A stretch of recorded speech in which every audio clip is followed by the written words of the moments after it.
If you bought stocks on the morning of April 8, 2026, congratulations! You probably felt like an absolute financial genius. The night before, President Trump had announced a provisional ceasefire in the Middle East. The next day, the Dow Jones exploded by over 1,300 points.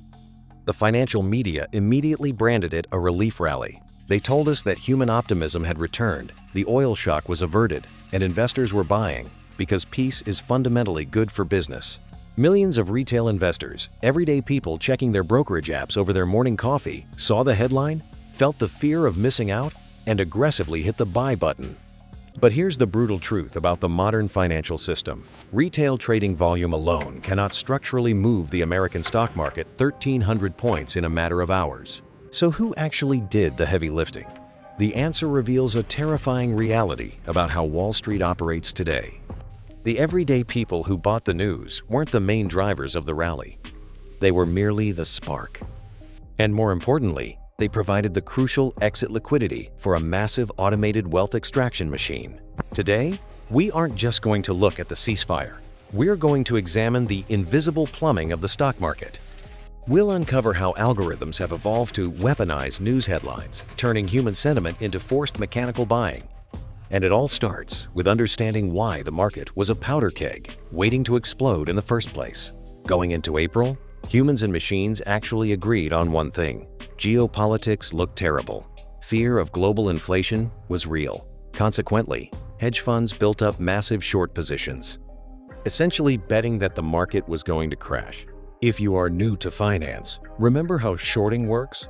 Let's call it the Rolex trap. You borrow a $10,000 Rolex from a dealer, sell it for cash, and hope the market value drops to $5,000 later, so you can buy it back, return it, and pocket the difference. But if the price suddenly spikes to $20,000, you're mathematically forced to panic buy the watch back, just to survive, before your losses become infinite. On April 7th, the ceasefire headline dropped. Retail investors felt optimistic and started buying. That created a slight upward tick in stock prices, and that tiny tick was all it took to trigger the Rolex trap. The short sellers began to bleed, forcing them to start buying back shares to cover their bets. But short covering alone doesn't create a historic market melt-up. This initial human buying triggered something completely devoid of human emotion. The systematic algorithms. Enter the systematic trading models, specifically CTAs, or commodity trading advisors. These are algorithms programmed to strictly follow price momentum. They're like a self-driving car, entirely focused on the rearview mirror. They don't read geopolitical news. They only execute math. When the retail buying and initial short covering push the S&P 500 above key technical moving averages, these algorithms received a simple binary signal: trend reversed. Shift from short to long. Quantitative estimates suggested that these models were structurally positioned to buy tens of billions of dollars in equities in a matter of days. But CTAs weren't the only machines waking up. There is another massive group of automated players called volatility targeting funds. These funds manage hundreds of billions of dollars, and their entire strategy relies on one metric: the VIX, also known as Wall Street's fear gauge. When fear is high, the VIX goes up, and these algorithms are programmed to sell stocks and hold cash to reduce risk. But when the ceasefire was announced, the fear gauge collapsed instantly. The VIX plummeted. When volatility drops, these funds are mathematically required by their own code to dramatically increase their leverage and buy stocks. They aren't analyzing if the peace treaty is sustainable. They are just reacting to a drop in mathematical variance. So now you have short sellers buying, CTAs buying, and vol targeting funds injecting massive leverage all at the exact same time. But the market engine still has one final turbocharger attached to it. Domino number 3, the options market. Over the last decade, the volume of options trading, essentially buying insurance on stocks, has exploded. When people are scared of a war, they buy put options to protect their portfolios. The financial entities that sell you this insurance are called options dealers. They act exactly like casino bookies. They don't want directional risk. They just want to collect transaction fees and stay structurally balanced, a state known as delta neutral. Because dealers had sold so much downside insurance before the ceasefire, they entered a dangerous structural state known as negative gamma.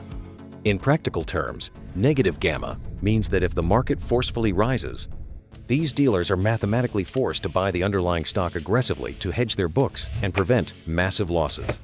So, let's look at the mechanical masterpiece of April 8th. Retail investors buy the news, the VIX crashes, short sellers panic and cover. This pushes prices past the algorithm's thresholds. The CTAs and volatility funds blindly buy tens of billions of dollars. This massive surge hits the options dealers in negative gamma, forcing them to buy even more stock. It is a perfect, automated feedback loop.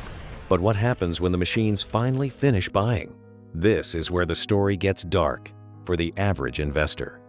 By the time the algorithms and dealers have fully rebalanced their portfolios, the stock price is sitting at an artificial premium. The forced buying stops, and suddenly, the market realizes that the physical economy hasn't actually changed overnight. Cargo ships are still avoiding the Middle East. Earnings haven't magically doubled. Without the robotic fuel pushing it higher, the market often experiences what professionals call a whipsaw, a sharp correction back down to reality. And who is left holding the bag at the absolute top? The retail investors who bought the morning news, thinking they were investing in global peace, not realizing they simply provided liquidity for algorithms closing out their trades. Of course. Financial markets are incredibly complex. Geopolitics and fundamental corporate earnings will always matter over the long term, and no single mechanism explains every price movement.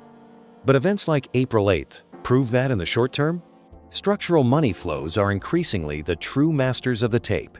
Which brings us to the ultimate question for modern investors. For decades, we were taught that the stock market is a weighing machine, carefully balancing human sentiment and actual economic value. But after seeing how automated flows weaponize headlines to trigger forced buying, we have to ask, is the market still a tool for discovering real value? Or has it just evolved into a highly engineered liquidity trap where human emotions are merely used as trigger codes for machines? Let me know your thoughts in the comments below. If you're ready to look past the simplified headlines and understand the actual machinery of money, hit that subscribe button. See you next time.